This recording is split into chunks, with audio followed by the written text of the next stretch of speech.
an enemy of the United States and of free people everywhere. A Pew Research poll last month showed that 2/3 of Americans now have an unfavorable view of China.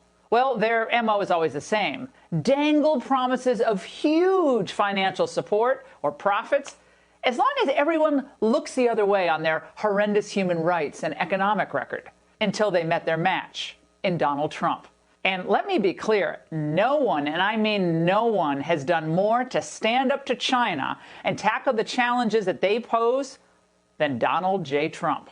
Well, as we see in the current pandemic, the CCP's values aren't our values. Now, what's most insane about this is how the media have lapped up China's propaganda. Even when the CCP kicks out prominent journalists from our top newspapers, even when the CCP imprisons 1 million ethnic Muslims, even when, as we saw this past month, China rips crosses off churches and other buildings, this is a sick and twisted system. It's the Soviet Union on steroids.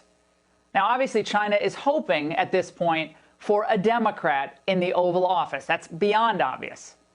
And, of course, we know what a Biden presidency would be to the PRC. A gift. Let me be clear. I believed in 1979 and said so, and I believe now that a rising China is a positive development, not only for the people of China, but for the United States and the world as a whole. Remember this. As many elites in academia, business, and the media are doing China's bidding, you have a president who's always seen them for what they really are.